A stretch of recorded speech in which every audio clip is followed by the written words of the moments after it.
1979. Itukah pikiran laki-laki? Payudara, Aida berbisik di dalam hatinya ketika mendengar ucapan Dimas ini. Kata itu seperti mengandung racun mantra yang sangat kuat dan mampu menghujam di dalam hatinya. Perih sekali, apalagi adegan ketika dia tak sengaja melihat Reko memegang bagian itu milik Brigita terbayang tanpa diharapkan Aida. Kenapa jadi terbawa perasaan begini? Tidak boleh. Aida memperingati hatinya. Perlahan Aida juga mencoba masuk dan bicara lagi ketika dia melihat Dimas sedang senyum-senyum. Mas Dimas suka ya sama bentuk itunya? Sebenarnya dari semua wanita yang kutiduri, bentuknya sama seperti itulah. Cuma ada yang kenyal, pas, lembek, penyek. Aida sempat ngakak ketika Dimas menggambarkan itu. Iya loh, bener itu. Dipegangnya itu sama, cuma kalau Clarissa ini agak sedikit berbeda. Si hitam yang ada di sana itu sangat menarik dan aku jadi memakainya berkali-kali waktu itu karena aku memang penasaran saja kenapa dia tidak mau mengambilnya dan membuangnya. Kalau dioperasikan akan membuat dirinya lebih sempurna. Tapi dia bilang itu adalah pembeda dirinya. Aku tidak mengerti apa maksudnya. Dia itu memang suka error kadang-kadang. Dan Clarissa suka bintang. Dia sangat suka ditusuk dan dimanjakan di tempat terbuka penuh taburan bintang. Makanya aku selalu mengajaknya kalau tidak di tengah lautan, ya di villa yang jauh dari kehidupan kota. Kenapa aku jadi teringat lagi padanya ya? Dimas bahkan tertawa geli sendiri kala itu. Bahkan pernah saat itu aku sudah selesai, tapi dia masih menginginkanku. Dan Dimas makin bersemangat bercerita. Aku tak paham dengannya, otaknya agak sedikit error. Kamu tahu, aku pernah memberikannya ke Timun. Hah? Buat apa, Mas? Karena Dimas menjeda, Aida pun bertanya lagi. Kebetulan aku menyewanya ke villaku dan orang yang menjemputnya belum datang. Jadi dia itu harus diantar jemput oleh orang-orangnya Ferdinand, bosnya. Tapi aku sedang buru-buru waktu itu. Terus karena Mas Dimas buru-buru, dia suruh makan ketimun. Bukan. Sebelum aku pergi, aku memberikannya ketimun supaya dia bisa menggunakan itu untuk memuaskannya dirinya sendiri. Soalnya dia minta lagi padaku, tapi aku tidak bisa. Aku sudah harus pergi. Untungnya dia menurut. Aku tidak bisa membayangkan tentang dirinya pakai ketimun. Lagi-lagi ucapan yang membuat Aida bergidik. Padahal Dimas geli sekali sampai wajahnya memerah. Kalau Mas Dimas menyukainya, kenapa Mas Dimas gak tebus aja dia dan nikahin dia? Enggak lah.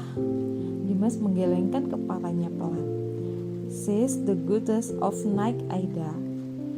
Orang kalau mau pakai dia itu antrinya panjang, bayarannya mahal. Dulu saja aku terpaksa menunda beli Ferrariku untuk semalam bersamanya. Dan aku terpaksa merelakan satu komplek real estateku di Bandung untuk seminggu bersamanya. Kok ada ya orang gila yang mau membayar perempuan semahal itu? Aida tak percaya mendengarnya. Andai dia dengar dari orang lain, mungkin dia tak akan percaya betulan. Dan Clarissa itu tambang uang, tidak mudah untuk membuatnya keluar dari dunia itu, kecuali orang-orang yang kuat yang membawanya. Aku ini hanya seorang pebisnis, dan aku tidak mau meresikokan diriku lebih jauh. Lagian aku sudah bilang, aku tidak menyimpan hatiku untuk wanita. Apakah dia menikah dengan istrinya yang sekarang tanpa cinta? Kata-kata Dimas malah menarik Aida untuk mengambil sebuah kesimpulan macam ini.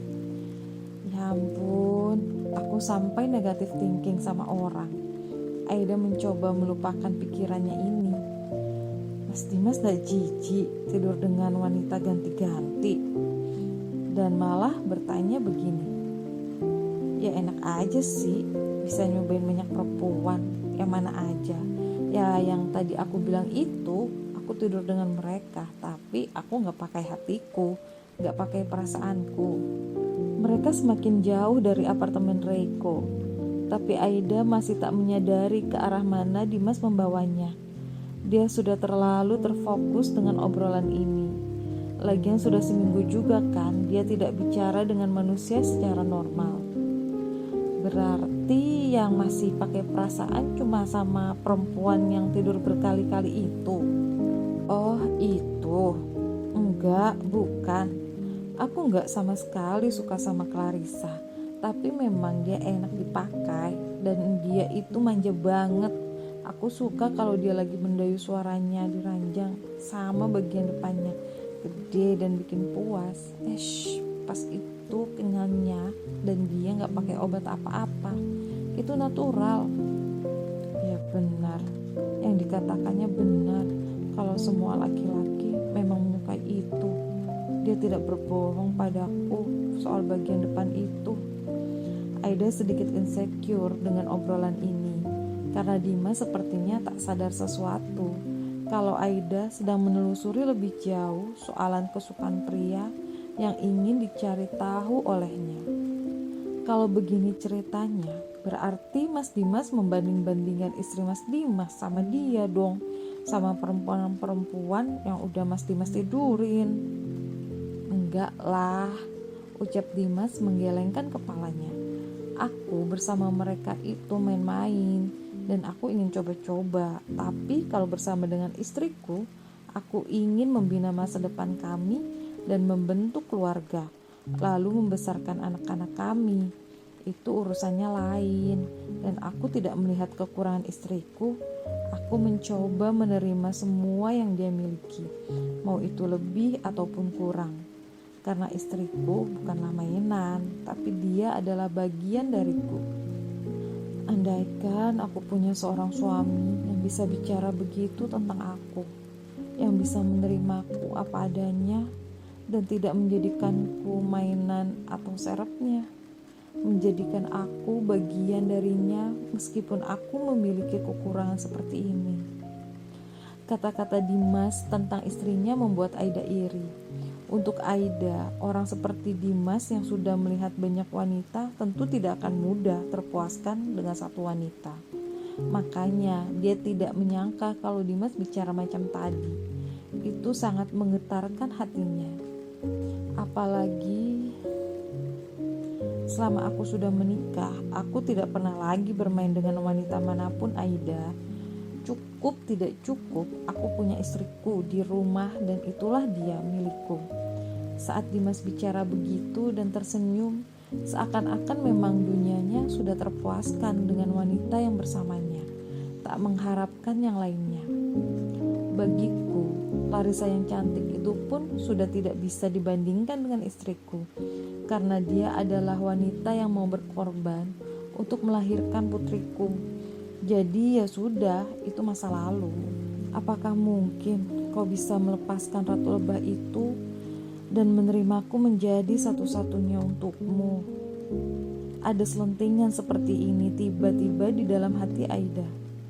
Astagfirullahaladzim. Aku tidak mau mikirin ini. Kenapa aku jadi berpikir begini? Tidak. Aku gak sudi. Aku masih Grace. Masa aku harus dengannya yang udah tidur sembarangan begitu? Aida menarik lagi semua kata-katanya dan tak mau lagi memikirkan ini. Aduh, kok pusing kepalaku gara-gara ceritanya Mas Dimas. Aida terkekeh.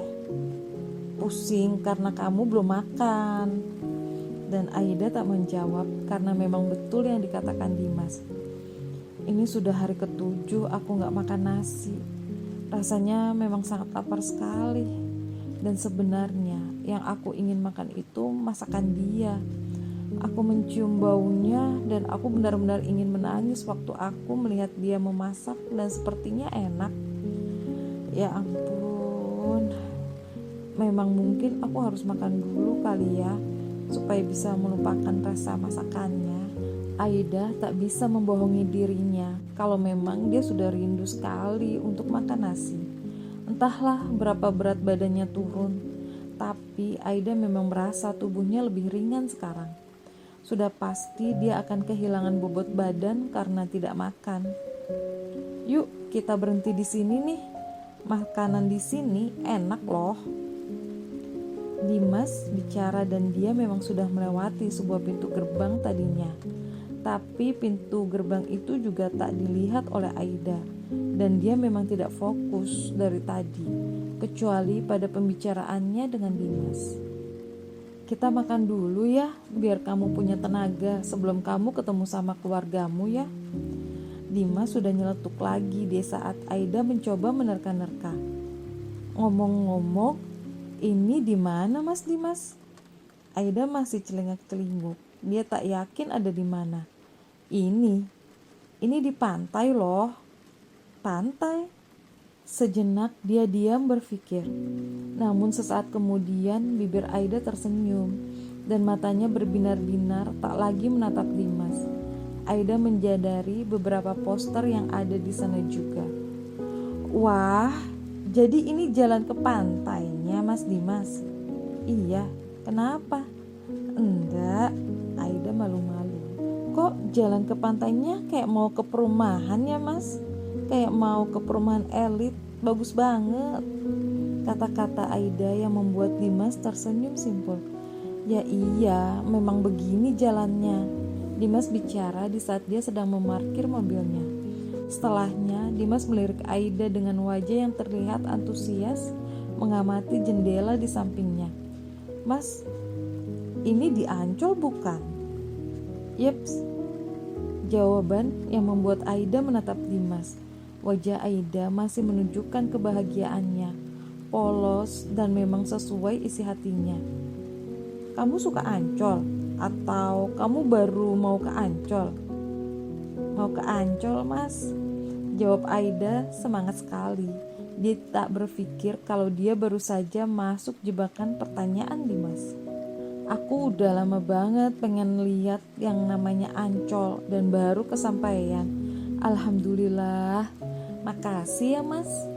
Tentu saja Dimas tersenyum dengan satu tangannya yang memegang setir itu mencengkram begitu erat dan hatinya berbisik. Royko, membawanya ke Ancol saja kamu tidak pernah. Awas nanti kalau aku bertemu denganmu. Aku bersumpah aku akan meninju wajahmu.